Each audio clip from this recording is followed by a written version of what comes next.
Здравейте! Току-що си взех Пинкс кутията и я разопаковам. Както виждате. Единственият разкрит продукт, мисля, че е малък шампуан на Батисте. Този месец. Не е много тежка, за разлика от предни месеци. Ето така изглежда. О, изглежда доста зле нахвърляна. Но пък има доста продукти от по-високия клас. Определено изглежда добре. Пандълката ми е хвърлена вътре просто. Не. Измушила се панделката ми. Картичката ми, на която вече не пише име. Така. Темата е номер 20. Предпочитах да ми се падне чебито. Но, както и да е. Първото нещо е шампуана на Батисте. Да видим. Ето го, във всяка кутия. 50 мл, оригиналният размер е 200 мл за 6,85, най-продавания сух шампуан на Великобритания. Любимо ефективно средство за бързо освежаване на косата между измиванията. Иновативна формула с оризово нище, която не изисква наличието на вода. Шампуанчето ще си го ползвам със сигурност. Във всяка кутия протектор за четки за грим.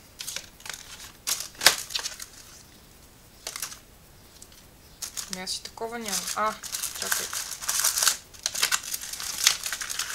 Ето това. Исках по едно време да си взимам такива неща, но не знам, моите четки не са чак толкова скъпи. Вие знаете, че те предимно са реплики, но определено ще го пробвам. Ако ми хареса, ще се здобия с такива. 15 броя струват 14 лева, което си призна не е никак ефтино. Отново на тази марка Лакме имаме нещо селекция.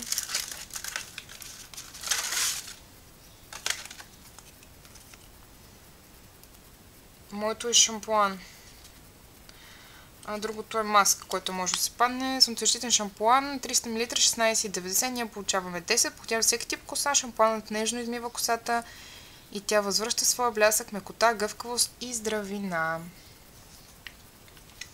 Ще го пробвам. Ткането е селекцията на Ревлон. Малко се пренаситих от такива червени глъвчета. Но все пак се радвам. Revlon Color Burst блясък за устни, оригинален размер 5,9 мл, 15,20. Значи само с това си избиваме кутията. Определено ми се падна най-добре от трите цвята, де. Ефирен цвят, изкрещи нюанси, огледален блясък.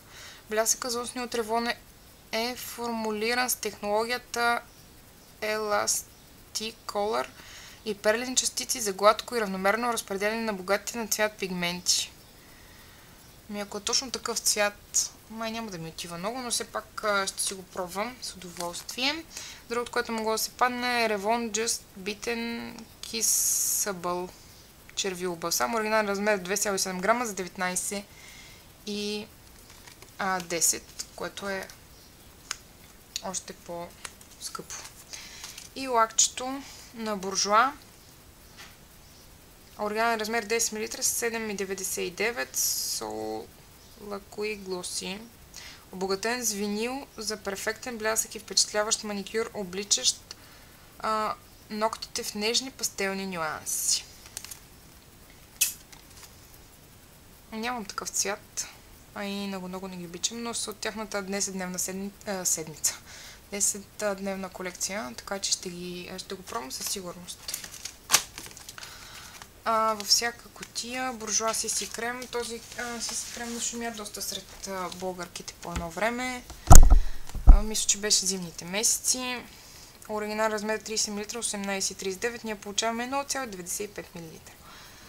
Комбинира 3 коригиращи пигмента за изравняване на тена. Прасковите пигменти озаряват уморената кожа, зелените пигменти коригират червенините, а белите пигменти действат срещу тъмните петна по кожата. Едно съшенце получаваме, което ще си го пробвам. И накрая един сапун на All Nature.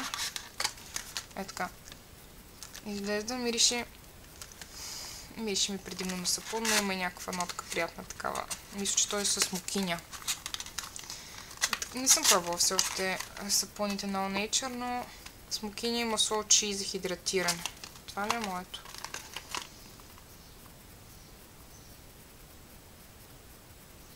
Да. В всяка кутия цената им е 2,90 за 100 грама.